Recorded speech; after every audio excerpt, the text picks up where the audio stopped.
যাত্রী বোঝাই একটি ট্রাক্টর পার হওয়ার সময় হঠাৎ ভেঙে পড়েছে ২০ বছর আগে নির্মিত একটি গ্রামীণ সেতু। এতে ট্রাক্টরে থাকা অন্তত ৬ জন আহত হয়েছেন। বর্তমানে ওই সড়কে যান চলাচল সম্পূর্ণ বন্ধ হয়ে গেছে।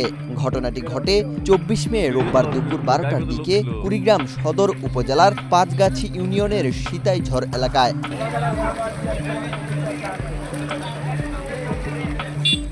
স্থানীয় সূত্রে জানা গেছে, একটি ট্রাক্টর ৬ জন যাত্রী নিয়ে সেতুর উপর দিয়ে পার হওয়ার সময় হঠাৎ বিকট শব্দে সেতুর মাঝের অংশ ধসে পড়ে। মুহূর্তেই ট্রাক্টরটি নিচে পড়ে যায় এবং ভেতরে থাকা সবাই আহত হন। পরে স্থানীয়রা দ্রুত উদ্ধার কাজে এগিয়ে আসেন।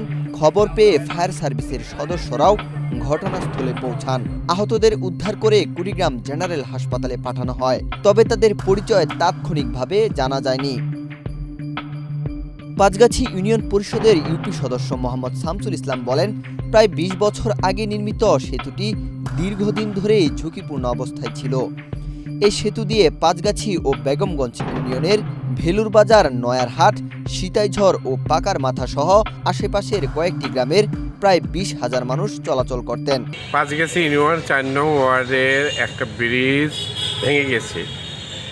এর ভাঙার কিছুক্ষণ পরে ৪ নং ওয়ার্ডের মেম্বার মোহাম্মদ শামসুল ইসলাম, আমি নিজেই ওখানে যাই। ওখানে যা দেখতে পাই যে ব্রিজের ওটাকে বলা হাজেনির কুড়ে ব্রিজ। হাজেনির কুড়ে ব্রিজের দক্ষিণ সাইডে ভেলুর বাজার রোডে গাড়িটা পড়ে গেছে। ও ট্রাক্টর গাড়ি, ওখানে ৬ জন যাত্রী ছিল।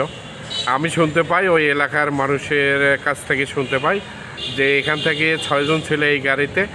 তারা হাসপাতালে গেছে, ২ জন রংপুরে এবং ৪ জন স্থানীয় হাসপাতালে ভর্তি হয়েছে।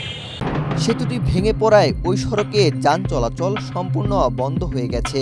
এতে শিক্ষার্থী, কৃষক ও সাধারণ মানুষ চরম দুর্ভোগে পড়েছেন। দ্রুত নতুন সেতু নির্মাণের দাবি জানিয়েছেন স্থানীয়রা।